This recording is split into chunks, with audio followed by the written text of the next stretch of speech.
Howdy y'all.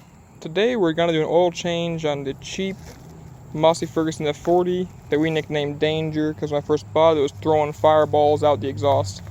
But we've got that fixed with a new carburetor and we fixed the starting problem with a new starter. So now we're going to do a quick easy oil change using Rotella T4 10W30 just for now, because I'm assuming the engine's not too worn because it runs really decent. But if it gets too low pressure, we'll swap to 1540. It's no big deal, but to start with, we're going to start with 10W30, and that should be good to go. We got the original style filter, cartridge port and everything. And we're just going to do a quick swap. Is the easiest thing we're going to do on a tractor for real. Easiest thing to do is oil change. Everything else, a little bit harder. This is the easiest job to do, guys.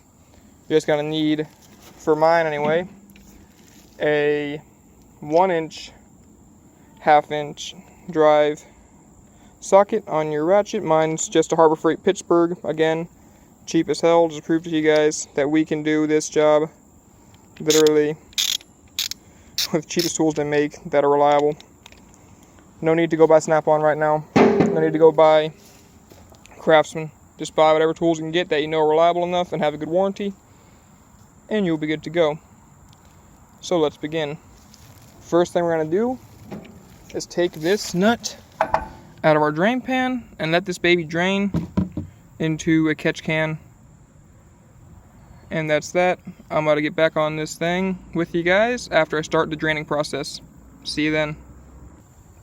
Well, that was a bit of a quick mess, but she is draining the oil. That oil is black as your ex-wife's heart right there. God damn.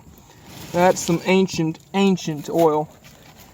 And I'm going to assume that it's definitely 10W30 right now, and that's definitely filled with fuel from this old carb that was overflowing because it smells like gasoline, which means this thing's been having that carb problem for eons.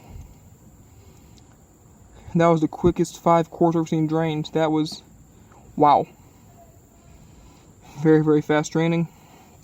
Next, we're gonna move on to popping off this old school cartridge style filter, and that'll be a quick, easy, fun process. It's literally just I'm using a strap wrench for mine.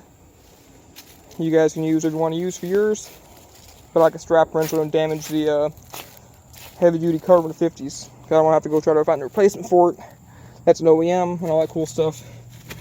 So let's use that. I'm going to close up this hole in the bottom here because it's pretty much done draining. That's plenty of oil flowing out of there. I'm not going to need to get it all empty. So let's close this hole up and go onto the filter. Alright y'all, now it's time to pop off this filter cart right here. And we're going to dump it into our same can. I'm using just a cheap, from the parts store, Pennzoil strap wrench. We're going to get it around this thing, put our strap wrench through it, and pop her loose. I'll go back to you guys when it's loose.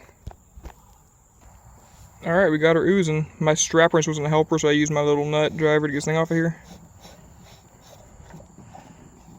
Oh yeah, not a lot of oil in there.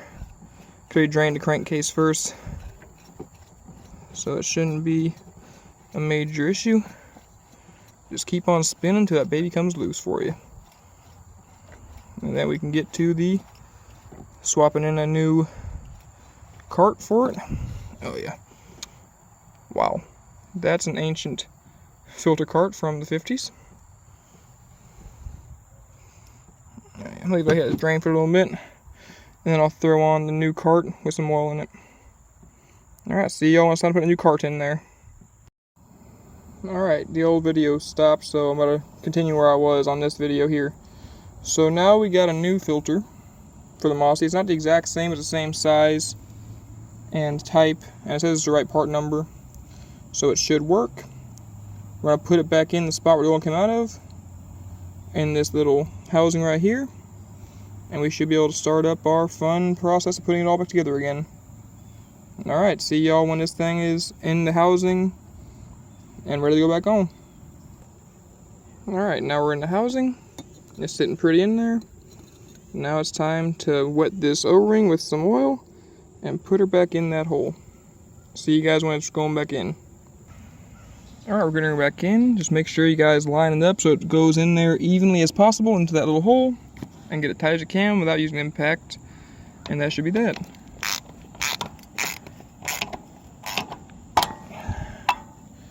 It seems to be in the hole. We got her in there. I'm going to adjust a little bit on it to get it a little bit more even. And that'll be that. Alright, we got her on there. She seems to be pretty well in the hole. Now I'm going to use some carb cleaner and clean everything up. And then we'll pour oil back in. It takes 6 quarts when you have everything taken off. And that should be that. Alright, now she's all sprayed off with carb cleaner, so it should be a little easier to handle. And then we're going to start pouring in our oil. It's going to take 6 quarts, and it's going to be Rotella T4. Cut off again, but this is part 3 of the oil change. We're going to be putting in our T4 10W30. It takes 6 quarts, so let's start filling. That's 4 quarts down. That's any leaks around the engine base in case the filter's on right or anything like that. I don't see any oil coming back out of there, but well, you never know. Time to add another 2 quarts to it, and we'll check it again then. We are now right at 6 quarts. I don't see any dripping out of there yet, but let's just be sure. And we're going to have to start it up to see that. But first, we're going to pull dipstick, make sure it says it's at the right level, and that should be that. Alright, y'all, we're right above full, so I'm going to start her up and look for leaks around our filter areas and anything else. I'm going to get all the tools out of the way so I can start her up and move her, just in case I want to move it, see how it wants to run with the oil in it. But she should be ready to rock and roll now. Oil says full. Next step is fire her up and see if she has any leaks out of the filter. I don't see any yet, but that's okay, we haven't started it yet. Alrighty. Let's get up and out and run this engine. Alright, we're up in the captain's chair. Let's fire her up, get the fuel back turned on. We're on.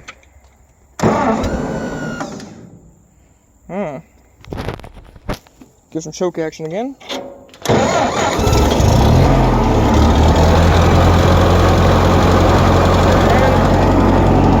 We got better oil pressure. Let's go to my filter housing.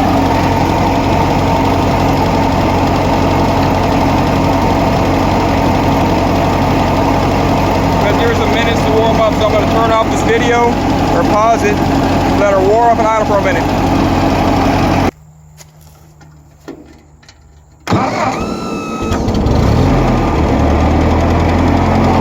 Keep her running for a little bit, let her warm up again, just to verify there's no leakage out of here.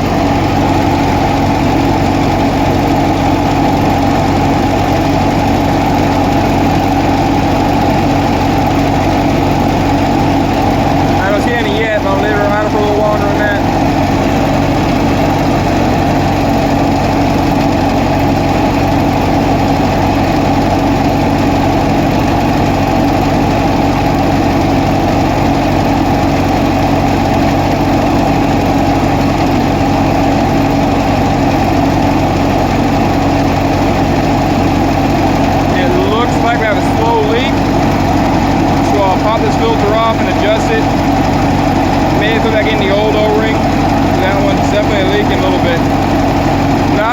But enough to tell me it's leaking. Alright, so I tightened my filter a little bit tighter. Let's try her again.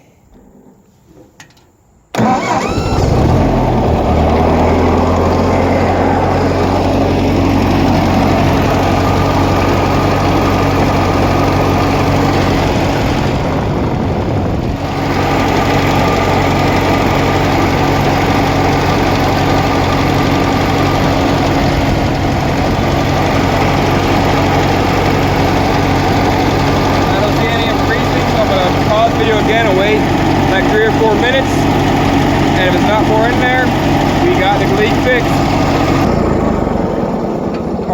So I waited about 5-6 minutes while I was running, and I see no oil coming out of there. A little bit on the rim still, but it's not leaking out. So I'll have to keep an eye on that as I ride around town and get this thing rocking and rolling, cutting the fields. But if I don't see any oil coming down it, I'd say we're good. That's how you do an oil change in this thing. Next up, we're going to be changing that water pump out, because that one's definitely leaking. It's another easy job. 3 bolts. Take it off, 3 bolts put it back on. Loosen the belt, so I got to do for that. Loosen this belt, 3 bolts off, 3 bolts back on. Make sure they're all even, good to go. But I'll show you how to do that in better detail on our next episode. Alright, see you next time.